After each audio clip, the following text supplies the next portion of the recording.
wala tubtilu a'malakum, dan jangan kalian batalkan atau rusak amalan-amalan yang telah kalian kerjakan. Di sini Al-Imam Ibnul Jauzi menjelaskan ikhtalafal ulama ala arba'ati aqwalin, ya. Ada 4 pendapat ulama tentang firman Allah wala tubtilu a'malakum. Janganlah kalian rusak amalan-amalan kalian. Yang pertama, la tubtilu a'malakum bil ma'asi wal kabair. Janganlah kalian rusak amalan-amalan kalian dengan perbuatan maksiat dan dosa-dosa besar. Dan ini adalah pendapat yang diambil dari Hasan Al-Basri rahimahullah, karena beliau memahami setiap maksiat dan dosa-dosa besar bisa menghilangkan sebagian atau keseluruhan dari pahala amal soleh yang telah kita kerjakan. Yang kedua, wala tubtilu a'malakum bisyakki wan nifaq. Janganlah kalian merusak pahala amalan kalian ini dengan melakukan tindakan kemunafikan, disebabkan kalian ragu dengan kebenaran agama Islam, atau kalian ragu dengan syariat yang dibawa oleh Nabi Muhammad sallallahu alaihi wasallam. Dan ini pendapat yang disampaikan oleh Atha bin Abi Rabah, ya. Kemudian yang ketiga, pendapat yang ketiga, wala tubtilu a'malakum bil manni. Jangan kalian rusak atau batalkan amalan-amalan kalian ini dengan mengungkit-ungkit kebaikan atau amal soleh yang pernah kita lakukannya.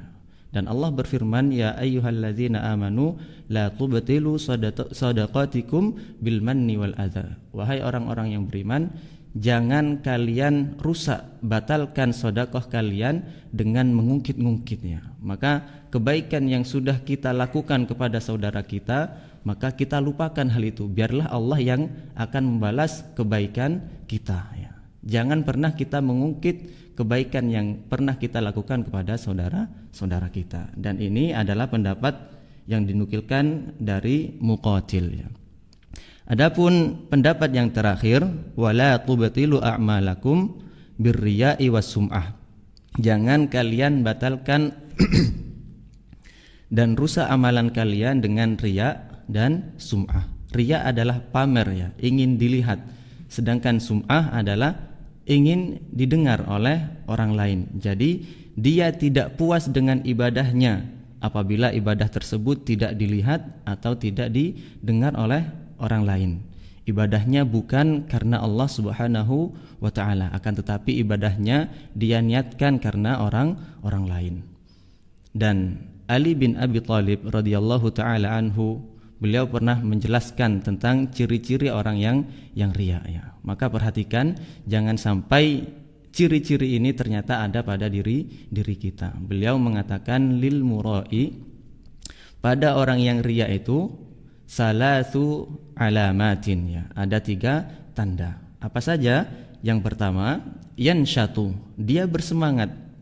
Kalau apa? Idza kana 'indan nas, apabila dia bersama dengan manusia, dia bersemangat dalam ibadahnya, ya. Wa yaksalu idza kana wahdah, dan dia malas kalau sendiri, ya. Perhatikan 2 sifat ini, 2 tanda ini perlu kita perhatikan bersama. Apakah ibadah yang selama ini kita kerjakan, apakah ada 2 unsur tersebut di dalam ibadah kita? Kemudian yang terakhir, tanda yang terakhir, wa yazidu fil amal idza uthniya alaih wa yanqusu idza zumma, ya. Dia menambah amalannya apabila dia dipuji, dan berkurang amalannya apabila dia dihina atau dikucilkan, dicaci, maka amalannya berkurang. Maka 3 sifat ini mari kita muhasabah bersama. Ibadah yang telah kita lakukan ini, sudahkah ikhlas karena Allah atau terdapat ciri-ciri riya di dalam hati kita, ya. Maka ayat ini, ya, mengajarkan kepada kita agar kita menjaga amalan-amalan kita, mempertahankan pahala dari amal soleh yang telah kita lakukan, ya. Makanya di sana ada perintah untuk mentaati Allah Subhanahu wa ta'ala dengan beribadah hanya kepada Allah dan tidak melakukan kesyirikan.